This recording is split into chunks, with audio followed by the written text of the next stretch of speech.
muchos en la congregación. Y ante todo agradezco la oportunidad que me dan de compartir en este tiempo, que yo entiendo que para las iglesias de los hermanos libres es muy importante. Y bueno, yo no le dije nada al hermano José, pero yo decía, si había otro hermano que quería haber compartido este tiempo, no había problema. A mí me gusta escuchar también, yo aprendo, me gusta oír mucho, aunque ustedes no crean, pero a uno le toca muchas veces estar dando la palabra.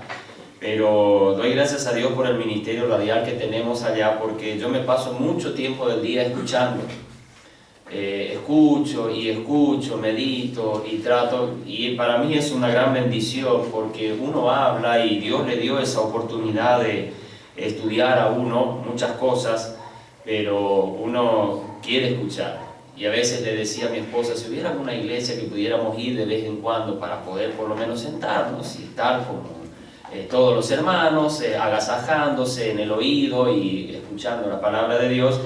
Pero como dice en la expresión antiguo testamentaria, escaseaba en ese tiempo la palabra del Señor. Y cuesta hoy encontrar, hermanos, un lugar donde uno puede ir y decir, bueno, voy a sentarme y escuchar la palabra del Señor. Y la verdad, hermanos, estoy muy agradecido de estar este tiempo con todos ustedes, compartiendo, escuchando las oraciones y los cantos, los himnos.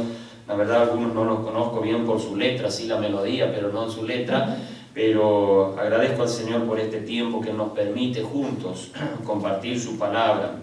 Y hoy estamos recordando y anunciando lo que Pablo llamó anunciar la muerte de nuestro Señor por nuestros pecados. Nosotros lo que hacemos cada vez que estamos delante de estos símbolos que el Señor Jesús nos ha dejado como una de las ordenanzas. Yo no sé si todos entienden qué es una ordenanza y qué es un mandamiento, porque parece que son dos cosas iguales y no son iguales, porque a veces decimos, mandamiento, ordenanza es medio lo mismo, me decía una vez un hermano, y no es así, porque las ordenanzas que el Señor son dos que tiene la iglesia cristiana, y una es el bautismo, que es la primera, bautizándolos en el nombre del Padre, del Hijo y del Espíritu Santo, y la siguiente es la cena del Señor. ¿Cuál es la similitud en el significado que tienen estas ordenanzas? Las ordenanzas son aspectos simbólicos que usa la iglesia para representar algo en especial en relación a nuestro Señor Jesús, y los mandamientos son algo que no se representan simbólicamente, sino se manda y debemos cumplirlos. Él me dijo el Señor Jesús ahí en capítulo 14, versículo 15 de Juan, si me amáis, guardad mis mandamientos. Yo los símbolos que nosotros hoy tenemos en la mesa no los hago por mandamiento solamente, porque en cierto modo también es un mandamiento, pero los hago por una ordenanza expresa que el Señor ha dejado a su iglesia. Me bauticé no porque a mí, bueno, me vino el bichito del bautismo, me llegó en un momento de mi vida espiritual y ahora me voy a bautizar. Me bautizo porque el Señor lo ha dejado como una ordenanza y lo debo hacer.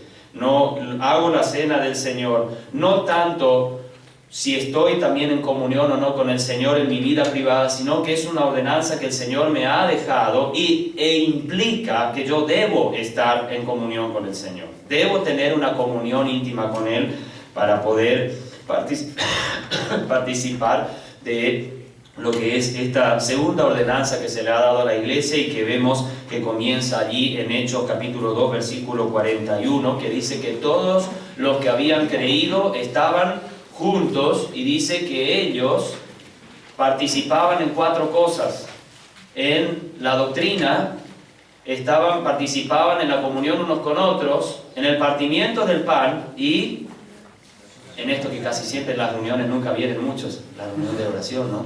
La oración. 4 pilares que la iglesia cristiana debe sujetar, sustentar y velar para que no caiga ninguno de ellos.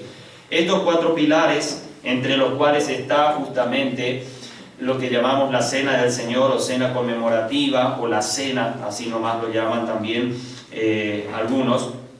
Esto implica, hermanos, que nosotros no estamos en una acción o en una ceremonia, si así podemos llamarlo, cualquiera.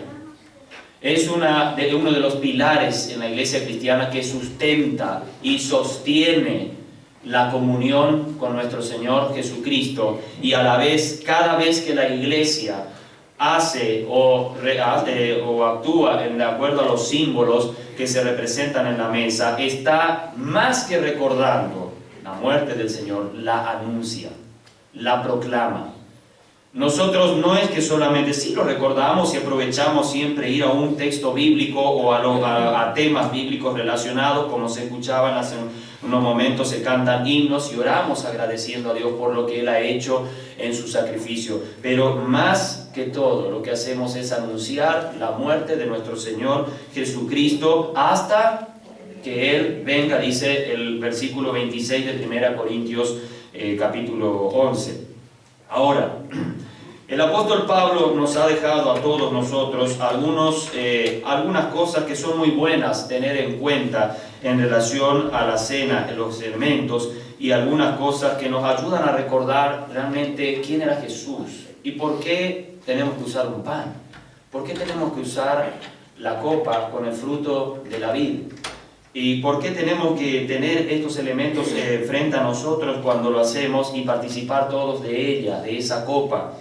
Y yo no sé si algunos de ustedes tienen la historia de la Pascua, pero cuando este tiempo que nosotros tenemos cada domingo, tienen en el caso de ustedes, es un tiempo que ya viene con una ancestral fiesta de Israel, y que era la fiesta de la Pascua. No sé si ustedes saben en qué capítulo de la Biblia. A ver, yo sé que hay muchos, el hermano no quería que yo pregunte mucho, pero yo sé que esto ustedes saben bien, así que puedo preguntar con confianza acá. ¿Dónde está el comienzo de la fiesta de la Pascua? A ver si ustedes por las dudas recuerdan. ¿Dónde comienza la fiesta de la Pascua? ¿En qué capítulo de la Biblia? Éxodo capítulo 12. ¿Qué es lo que le demanda? Vamos a ese pasaje. No me quiero detener mucho porque me dijeron que son 20, 30 minutos, ¿no? Entonces yo voy a tratar de ir viendo algunas cosas que nos van a ayudar por lo menos a reflexionar en cuánto valor tiene esta fiesta para nuestro Señor, o este tiempo para nuestro Señor. En el capítulo 12,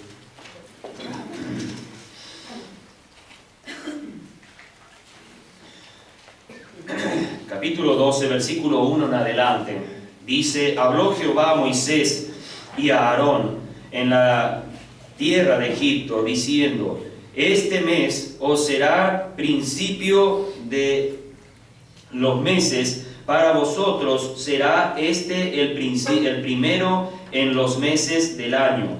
Hablad a toda la congregación de Israel diciendo: en el 10 de este mes, tómese cada uno un cordero según las familias de los padres, un cordero por familia. Mas si la familia fuere tan pequeña que no basta para comer el cordero, entonces él y su vecino inmediato a su casa tomarán uno según el número de las personas, conforme al comer de cada hombre.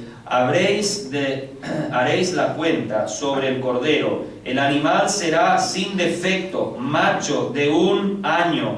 Lo tomaréis de las ovejas o de las cabras, y lo guardaréis hasta el día 14 de este mes, y lo inmolará toda la congregación del pueblo de Israel entre las 2 tardes, y tomarán de la sangre y la pondrán en los 2 postes y en el dintel de la casa en que lo han de comer. Y aquella noche comerán la carne asada al fuego y panes sin levadura, con hierbas amargas lo comerán. Ninguna cosa comeréis de él cruda, ni cocida en agua, sino asada en el fuego, su cabeza con sus pies y sus entrañas. Ninguna cosa dejaréis de él hasta la mañana, y lo que quedare hasta la mañana lo quemaréis en el fuego.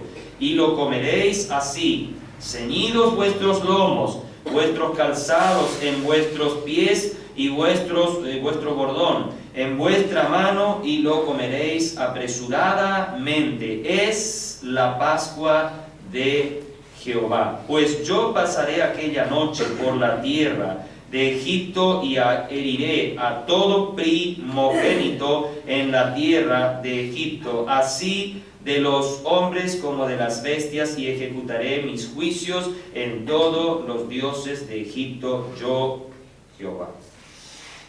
Hasta aquí vamos a leer. Esta fiesta, que para Israel, por así decirlo, es la primera fiesta solemne que Dios le da, y ellos tenían que cada año hacer, tiene algunas cosas que son muy importantes que nosotros tomemos en cuenta, y tiene un proceso en la que se tenía que hacer. Pero ¿cuál era el fin de la fiesta de la Pascua en Éxodo 12? ¿Cuál fue el fin que tuvo el inicio de esta fiesta? Después ya no lo hicieron tal cual hacían algunas cosas, porque no se cumplieron muchas cosas en los años subsiguientes. Pero esta fiesta hacía ver que debía haber un cordero inocente, debía haber panes sin levadura, y también hierbas amargas. Los condimentos de la carne no eran los más sabrosos. Hoy ustedes van a condimentar un asado, una carne, y le ponen un poquito de chimichurri, un poco de sal y todo. En este caso tuvieron que seguramente buscar algo de ruda, un poco de ajenjo, un poco de lo que llamamos en Misiones, no sé cómo se llama acá, la carqueja, yaguareteca, como dicen en Paraguay. Son hierbas muy amargas, pero son muy buenas para el estómago. Tienen una aplicación curativa importante. La nación de Israel, en todo lo que está haciendo aquí, tenía que buscar físicamente, al comer en la cena pascual, tenía que buscar lo más saludable posible, estar para prepararse a la salida de Egipto. Ningún enfermo tenía que estar, nadie que se le haya constipado un poco el estómago y se le haya complicado un poco la posibilidad de salir y enfermarse. Entonces todo tenía un propósito bien claro, muy bien asado el cordero, dice, entero, sin que se quiebre un hueso de ese cordero, como vemos la profecía nosotros que se cumple en Juan, que no será quebrado hueso suyo, cuando él estaba en la cruz y vinieron a querer quebrarlo para que muera, pero como lo vieron muerto, dice en Juan, ya no lo quebraron y lo dejaron así. Se cumplía ese cordero pascual para la nación de Israel, que quizás era el momento en que ellos podrían ser librados del paso del ángel de la muerte. Era para ellos pintar con la sangre los postes y los dinteles de las puertas, de los marcos de las puertas, y así de esa manera el ángel de la muerte pasaría por alto. Pascua. Haría la Pascua en esa casa. Pasaría por alto el pecado. Para nosotros diríamos hoy. Cada vez que nosotros nombramos esa palabra es algo muy glorioso. Yo no sé cuántos han estudiado. Sé que aquí hay algunos entendidos en idiomas originales y colaboran mucho con la iglesia. Y bueno, yo creo que este tipo de cosas es bueno hablarlo y saber que esta palabra no está por demás en la Biblia, y todos los que hemos creído en Cristo como Salvador personal somos responsables de haber participado en ello. Y somos responsables de que muchos más puedan pasar por esa Pascua en sus vidas. El apóstol Pablo usa en una forma quizás expresiva, no dice la palabra Pascua, pero dice que el Dios del cielo, habiendo pasado por alto estos tiempos de ignorancia, manda a los hombres que se arrepientan. Esa frase, pasado por alto, es lo que nosotros nombramos la Pascua de Jehová, o la Pascua de nuestro Señor Jesucristo en el Nuevo Pacto. El Señor Jesús, en el capítulo 26, vayamos ahora al Nuevo Testamento, dejemos a Éxodo ahora, en el capítulo 26, había dicho algo muy importante, y que es bueno recordarlo y tenerlo muy en cuenta.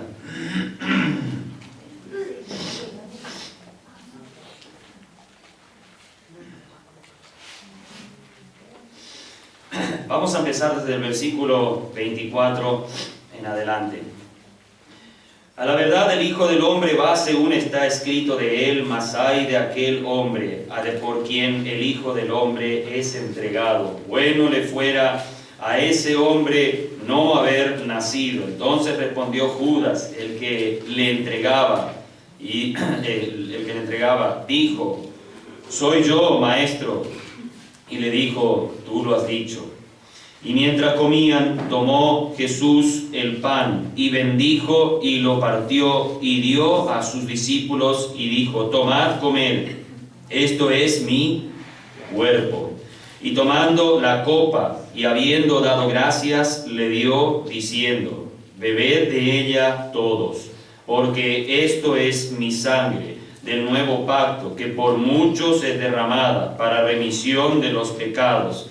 Y os digo que desde ahora no beberé más de este fruto de la vid hasta aquel día en que lo beba nuevo con vosotros en el reino de mi Padre. Aún este es un acto, esta es una ceremonia, una ordenanza que no va a terminar aquí. Según el Señor Jesús, Él está esperando a los que han creído en Él para también volver a participar de estos símbolos que representan lo más importante, creo yo, para todo cristiano. Si nosotros no participáramos en lo que es el significado de estos símbolos en nuestra vida espiritual, no tiene ninguna razón de que estemos aquí todos sentados y escuchando la palabra o cantando al Señor. En la iglesia a veces comparto con los hermanos en el tiempo en que empezamos a hacer esta ceremonia y les digo cuál es la razón de la que podemos estar aquí todos sentados y compartiendo la palabra de Dios o cantando al Señor. Hay una sola razón, hermanos: que Cristo murió por mis pecados. Si usted cree que usted está en la iglesia o que estamos en la iglesia, me incluyo yo también en esto, si creemos que estamos nosotros en la iglesia porque, bueno, hemos sido personas que tenemos cierta posibilidad de venir, tenemos una tendencia más a lo espiritual y estamos en la iglesia porque soy miembro de la iglesia cristiana evangélica de Famaillá o porque quizás tengo ciertas aptitudes que el Señor me ha dado para que yo lo pueda seguir, entonces estamos equivocando mucho. O porque me gusta la palabra, me gusta la sana doctrina, me gusta la enseñanza, por eso estoy en la iglesia. ¿Sabe por qué usted está en la iglesia? Primero en la iglesia del Señor y después está en una congregación. Nosotros entramos primero a la iglesia de Cristo por inserción del Espíritu Santo para ser miembros del cuerpo de Cristo, y así el cuerpo de Cristo es la esposa de nuestro Señor Jesucristo. Nunca digan novia, es la esposa de nuestro Señor Jesucristo.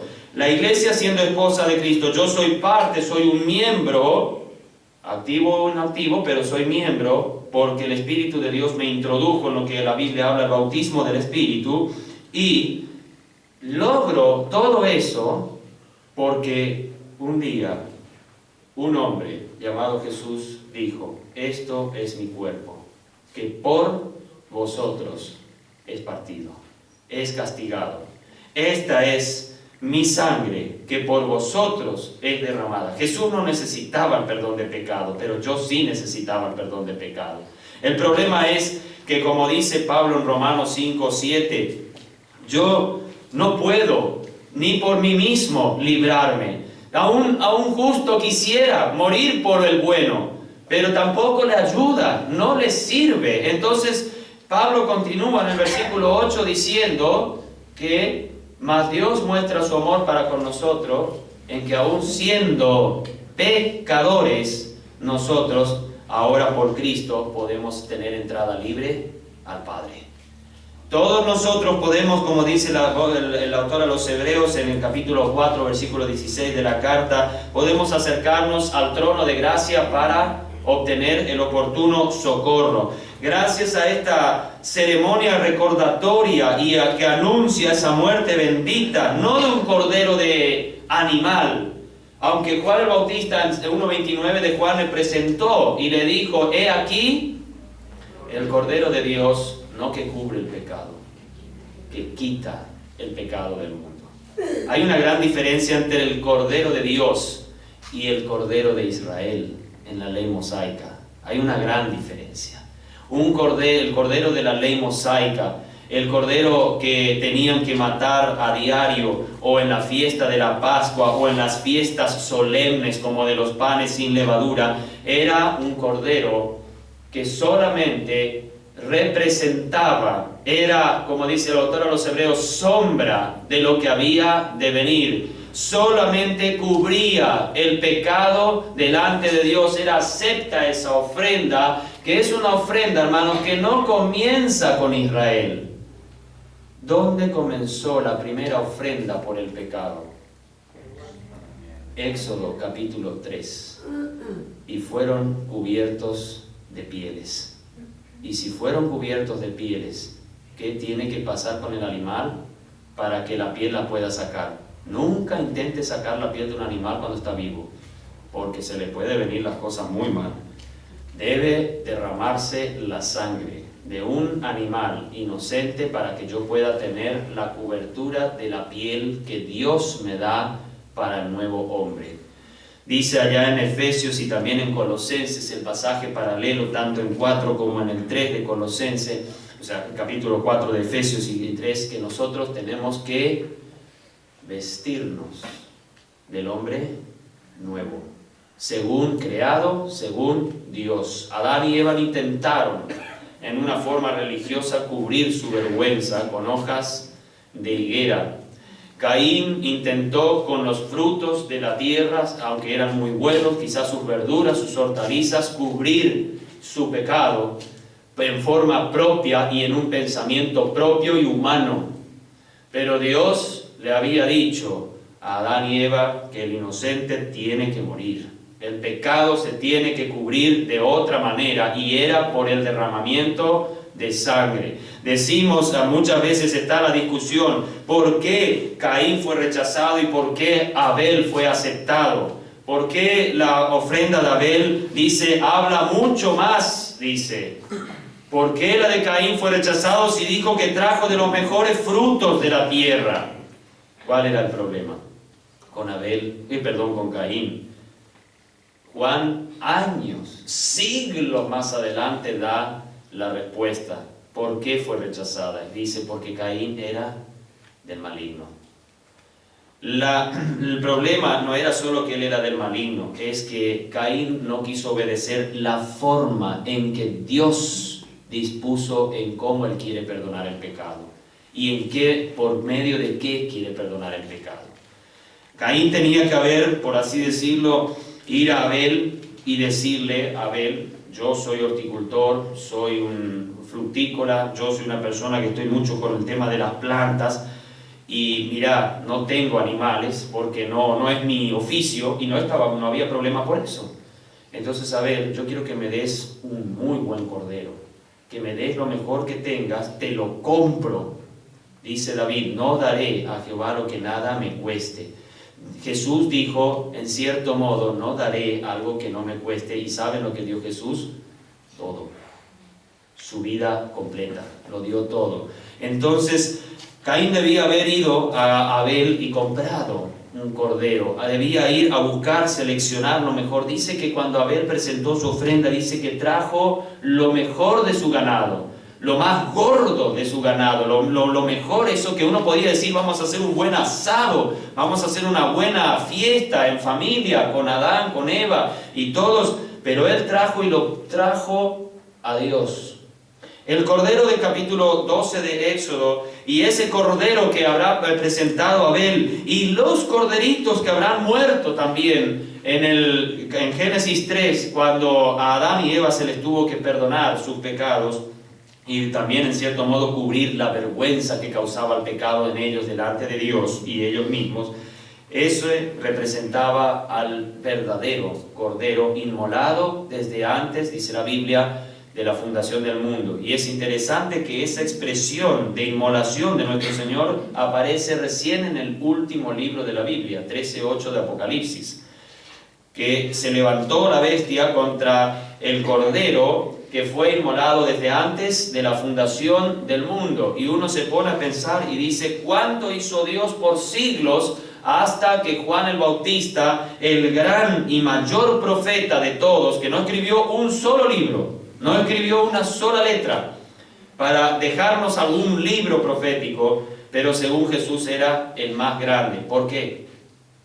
¿Por qué Juan el Bautista fue el profeta más grande que Isaías, Jeremías, Ezequiel, que leemos sus libros y nos cuesta un montón poder estudiar y llegar a sacar conclusiones de las tantas profecías que hacen y de tanta doctrina y enseñanza que hay en esas profecías? Estamos hablando de Isaías con 66 capítulos, 52 con Jeremías, 48 con Ezequiel, por ejemplo. Daniel es más corto, pero está dentro de los profetas mayores, son 12 capítulos, y nos ponemos a mirar todo eso y decimos: ¿por qué Juan el Bautista era el más grande? Ayer leímos un pasaje en la primera carta del apóstol Pedro, capítulo 1, versículos 10 al 12. ¿Qué anhelaban los profetas? Ver la gracia que era destinada para nosotros. Ellos no lo pudieron ver. ¿Quién la vio? ¿Cuál fue el profeta antiguo testamentario que vio la gracia destinada a nosotros? Solo fue Juan. Por eso él era el más grande. Pero ¿qué era la grandeza del ministerio de Juan?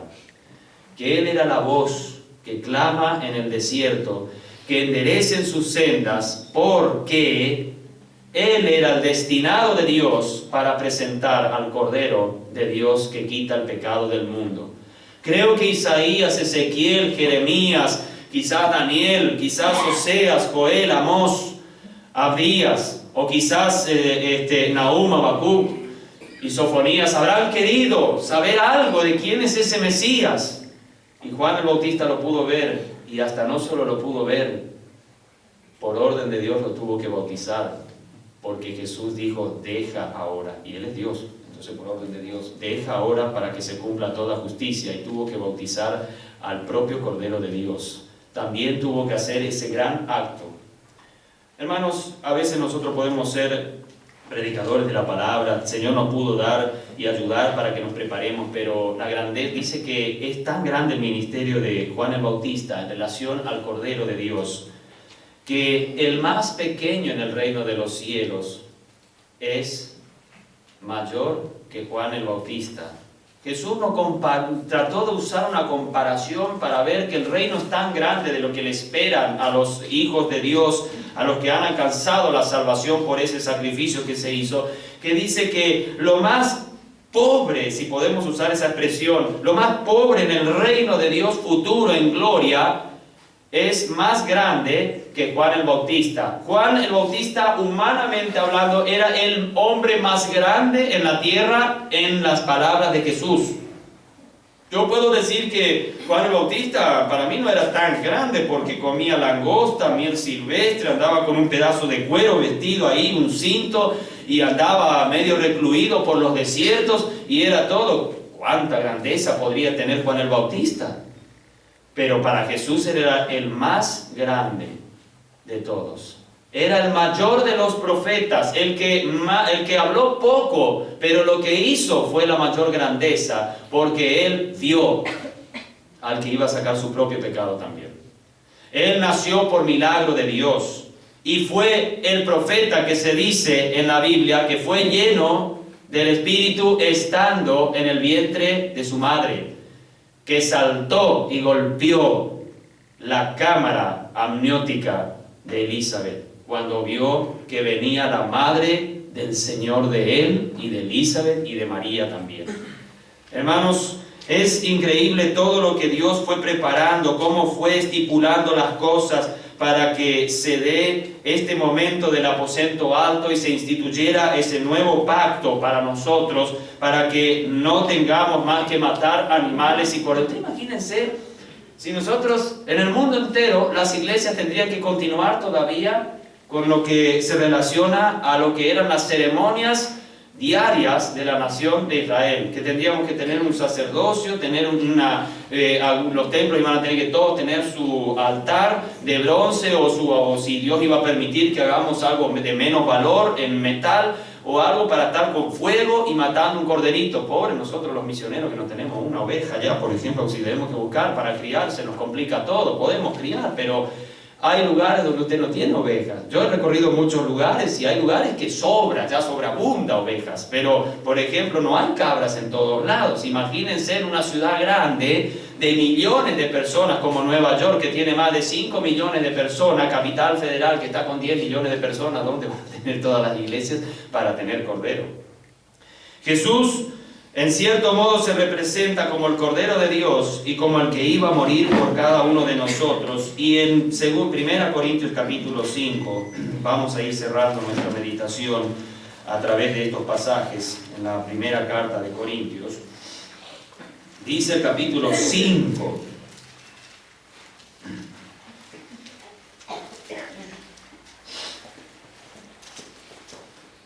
versículos 6 al 8, dice: no es buena vuestra jactancia, ¿no sabéis que un poco de levadura leuda toda la masa? Limpiaos pues de la vieja levadura, para que seáis nueva masa, sin levadura como sois, porque nuestra Pascua, que es Cristo, ya fue sacrificada por nosotros. Así que celebremos la fiesta no con la vieja levadura, ni con la levadura de malicia y de maldad, sino con panes sin levadura de sinceridad y verdad. ¿Qué es el pan? ¿Se puede ayudar? Ustedes tienen un pan aquí, pues este es leudado, pero es un pan leudado. Pero Pablo le dice a los corintios, hablándoles de la Pascua y de lo que hizo Jesús, hablando de eso, él le dice que hagan la fiesta, hagan la Pascua, hagan lo que es para nosotros la cena conmemorativa con panes sin levadura. No estoy reclamando el tema del pan, no me tomen a mal, perdón. No estoy reclamando eso, no tiene nada que ver. Pero dice hagan con panes sin levadura. ¿Por qué es la levadura en la Biblia? Y mucho cuidado los que van a estudiar las parábolas de Jesús y ven que la levadura y dicen, uy, la levadura es el evangelio que llegó a la iglesia y la doctrina y ha hecho crecer a la iglesia y ahora la iglesia es grande porque se le puso levadura a la iglesia. Eso es lo peor que le pasó a la iglesia. Las parábolas de Jesús, cuando ustedes van a estudiar en el capítulo 13 de Mateo, acuérdense, es una sucesión de la iglesia y del reino de Dios en la tierra durante la era del pecado. Comienza con el sembrador, que fue Jesús, y culmina con la iglesia en gloria. Acuérdense, esas parábolas son una sucesión de eventos que acontece en la iglesia dentro del reino, y tengan en cuenta que cuando se habla de la mujer que puso 3 medidas y puso levadura, hizo una gran macana. Y habla de la mujer. La palabra mujer en las parábolas, perdonen hermanas, no quiero decir nada malo hacia ustedes, pero la palabra mujer, cuando aparece en relación a la profecía, normalmente tiene una connotación negativa. La iglesia no es puesta en la Biblia como una mujer, sino como cuerpo y esposa.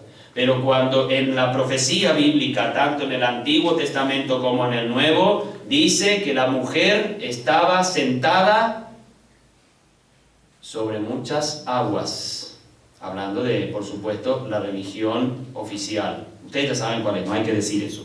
Entonces, hermanos, la palabra mujer, cuando se usa en la profecía, se habla de algo dañino, pecaminoso y algo que introduce maldad a la iglesia.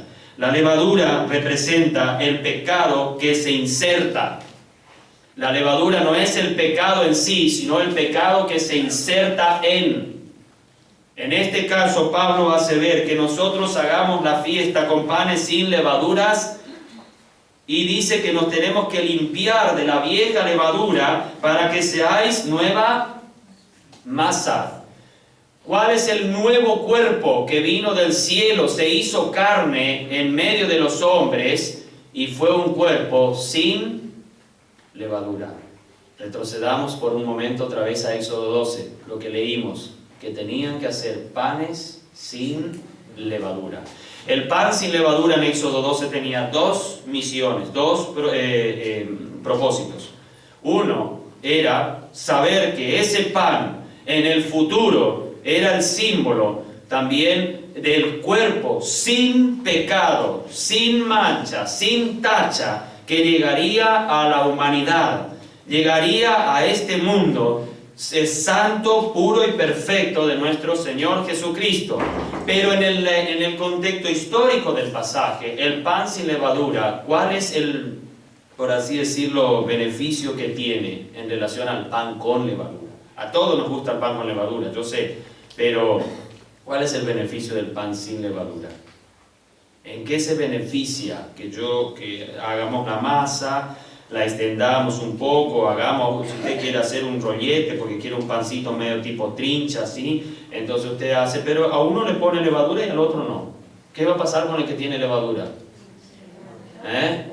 Un poco, unas horas. Mi esposa hace mucho pan y le sale muy bien y me gusta comer. Ahora no sé por qué no me quiere hacer, no sé si ve que está agrandando la panza o qué, pero hace una prueba y cuando sale del horno, ¿cuál es el que a usted le va a apetecer más? ¿El que está sin levadura o el que está con levadura? Y más si tiene una mermelada de dulce de leche casera así enfrente y con crema. ¿Cuál le gustaría? Va a agarrar el pan con levadura porque es más blandito. Uno le saca un poquito la cáscara si tiene problemas de encías débiles como mi caso, entonces usted saca todo y es muy rico comerlo. Pero ¿cuál es la ventaja que tiene el pan sin levadura?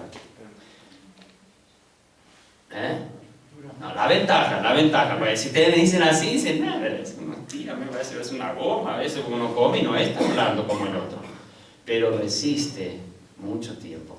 ¿Saben qué? Más de un mes, yo ya lo probé, más de un mes, y no se pone mohoso, no pierde sus propiedades y no pierde. ¿Cuánta levadura se necesita para que el pan levante? Yo sé que acá hay muchos que hacen pan, hacen los bollos, allá se llaman los bollos en Salta, unas tartitas de grasas así que hacen y todo eso. Se necesita muy poquitito. Una cucharita si es seca la levadura, una cucharita es suficiente, dependiendo cuánto usted quiera hacer de pan, es suficiente. No hace falta mucho pecado para que usted esté contaminado para la fiesta de la Pascua. No hace falta que usted sea un adúltero empedernido, practicante, y viene acá a la iglesia, se sienta, está con la corbatita, está todo bien acá y ya está. Con que usted simplemente le haya mirado mal al hermano cuando llegó a la iglesia, ya es la levadura que está en su actitud. Estoy dando un ejemplo, por favor, no estoy acusando a nadie de nada acá, estoy dando un ejemplo, pero hermanos, la levadura representaba el mínimo de pecado que afecta para Dios la iglesia. Ni un cuerpo humano puede ser responsable de la redención de los seres humanos porque todos, en menor o mayor grado, están en pecado. El pecado es tan pequeño, pero tan grave para la santidad de Dios, que Dios no toleraba el pecado del hombre, y por no tolerar en su santidad, decía, la única solución que tienen es que venga un cuerpo y llegue y se geste un cuerpo humano como el nuestro, pero sin pecado, lo santo que nacerá de ti. Eso santo, ese cuerpo humano que se gestaría en el vientre de una mujer, en este caso se llamó María, capaz se podía haber llamado Juana, Susana o no sé, otro nombre, Margarita, o se llamó María, una virgen de Nazaret, dice, nada más, no habla más de algo raro y de que era una María sin pecado concebida y todo eso, recién salió en 1950. Quiere decir que los pobrecitos, los católicos, si creían que María era sin pecado antes, no sabían ellos, ahora recién se enteran. Pero hermanos, tenemos que saber que ese cuerpo sin pecado venía al mundo para ser sacrificado por nosotros. Necesitábamos en una forma muy grande, en una manera indispensable, necesitábamos de la venida de Jesús. Y hermanos, el pan sin levadura manifiesta ese cuerpo sin pecado de mi Señor. Por eso la Pascua israelita se la hace con los panes sin levadura, aunque a veces le ponen, porque ya hacen unos panzotes medio grandes cuando hacen el sistema pascual judío, pero nosotros tenemos que saber, hermanos, que el pan sin levadura representa el cuerpo perfecto que me dio a mí la libertad, que fue el cuerpo por mi castigo. Yo tenía que haber tenido los latigazos, los esputos y todo lo que se le hizo a Jesús mientras Él estaba pasando mi vergüenza. Aunque Jesús no se avergonzó de nosotros para morir.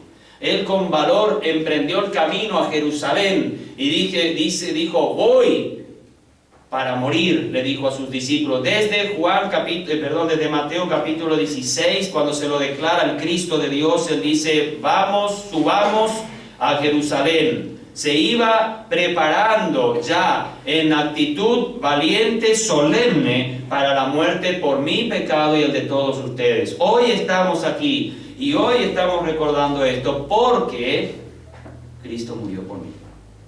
Por eso nomás. No vale la pena todo el trabajo que hagan para el Señor, todo el servicio que hagan para el Señor. No tiene ningún valor si no hubiera sucedido esto.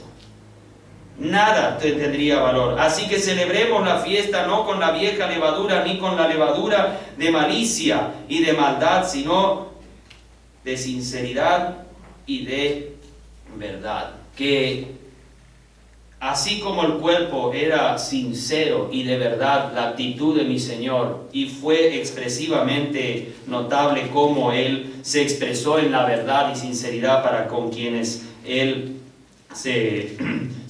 a quienes se dirigió, entonces nosotros también, si vamos a participar del acto hoy de la cena del Señor, reflexionemos en nosotros mismos. No le miremos a nadie, no observemos a nadie y reflexionemos en nosotros mismos. Señor, ¿hay levadura en mí? Simbólicamente hablando. ¿Hay pecado en mí? Directamente hablando.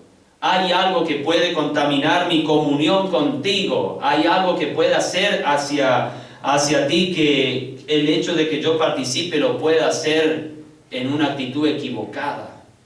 Hermanos, cada vez que venimos a participar de estos elementos, que son elementos, son símbolos, pero el acto espiritual que tienen y que nos demandan es mucho, hermanos. Si ustedes leen después del versículo 26 en adelante, había un gravísimo problema con la iglesia de Corinto. Usamos este pasaje para muchas veces recordar y anunciar lo que fue el acto que se hizo en el aposento alto, la institución del nuevo pacto. Pero a veces nos olvidamos y ver por qué Pablo les hizo recordar todo esto a ellos, y vemos que muchos de los corintios participaban en esta acción, en esta ceremonia, en pecado.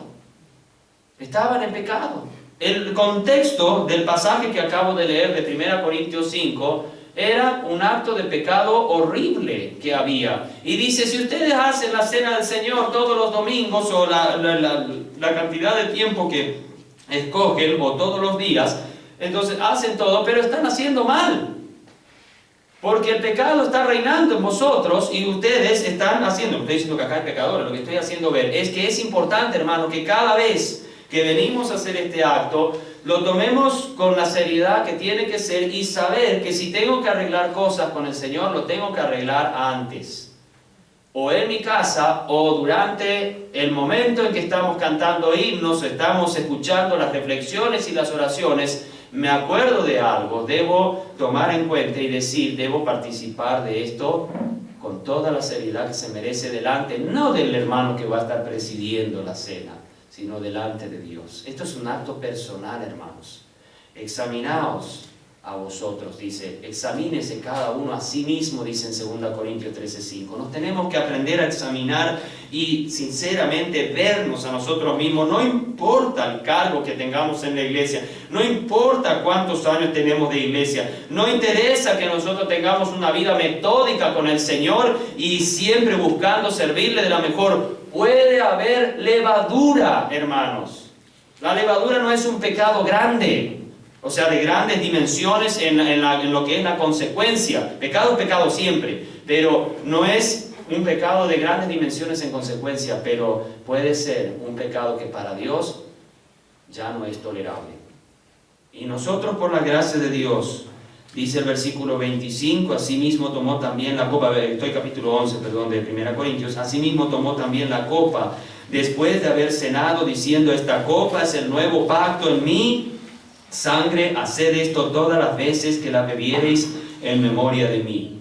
Yo sé que participo de todo esto porque la sangre de Cristo me ha limpiado, me ha perdonado, dice Colosenses, que me ha perdonado de todos mis pecados. El perdón de pecados de la sangre de Cristo no abarca solamente hasta el día de hoy, sino que abarca un perdón eterno, un perdón completo, un perdón que no va a terminar jamás. Es un raudal rojo que cae sobre mi corazón diariamente y está constantemente limpiándome de mi pecado, perdonándome mis fechorías grandes o pequeñas que hago delante de la santidad de Dios, pero Él me está perdonando de todo.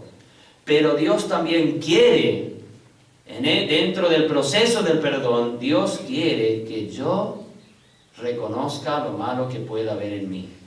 También la Biblia habla de la confesión. Y la confesión de pecado, en especial en el Nuevo Testamento, la vemos en 1 Juan capítulo 1, versículos 7 al 10. Dice Juan que todos nosotros tenemos pecado. Si alguno dice que no tiene pecado, dice es mentiroso. No le ha conocido. No anda en la luz, dice. Pero dice que si confesamos nuestros pecados, Él es fiel y justo para perdonarnos de toda maldad. Mi perdón está asegurado, no cabe duda de eso. Y por eso podemos participar de esto. Pero cuando estamos en este tiempo, también me ayuda a recordar que así como anuncio la muerte del Señor por mis pecados, también es un buen tiempo en que puedo reflexionar y decirle, Señor, pueden haber cosas en mi corazón. David oraba en su oración penitencial, Salmo 51, diciendo, líbrame de mis pecados, aún de los que me son ocultos. Hay pecados que usted no sabe ni que tiene, y están. Hay pecados ocultos en usted que usted no sabe, no tiene, no sabe que están y están. Somos pecadores perdonados por la sangre de Cristo. Somos habitantes en un tabernáculo terrestre y en un vaso de barro que está contaminado. Nuestra vida espiritual y personal ha sido rescatada y salvada, completamente perdonada por Cristo, pero recordemos que todos los días caminamos en una generación mala y perversa. Todos los días caminamos y debemos, en lo posible, lavar nuestros pies en la confesión de nuestros pecados en lo personal. No tenemos que confesar a nadie lo que hemos hecho, sino a nuestro abogado que está en la presencia del Padre, abogando por cada uno de nosotros. Y que el Señor verdaderamente nos ayude a todos nosotros en esta mañana a participar de estos elementos con honradez a su nombre, que todos nosotros estemos en una actitud sincera ante el Señor, de verdad, como decía Pablo en Romanos, en 1 Corintios 5:8, y que verdaderamente esta fiesta de Pascua simbólica, si por así decirlo, que hacemos hoy, pueda ayudarnos a reflexionar en nosotros mismos y que el Señor pueda verdaderamente limpiar nuestro corazón por su palabra, que es la que podemos escudriñar. Nuestro Padre, gracias por este tiempo en el que podemos estar juntos como hermanos para compartir esta ceremonia, esta ordenanza que tú nos has dejado. Dios y Padre, te agradecemos porque eres bueno, porque no nos dejas solos y siempre estás a nuestro lado colaborando para que podamos entenderte. Nosotros no podemos por nosotros mismos ser buenos, pero gracias por la asistencia de tu Espíritu y la ayuda en Cristo que nos has dado para que podamos entender la gravedad del pecado, pero también el beneficio del perdón eterno que nos has dado en Cristo Jesús. Oramos, Padre, para que sigas guiando este tiempo y que tu Espíritu nos ilumine en todo lo que seguiremos haciendo. En el nombre de Jesús. Amén. Amén.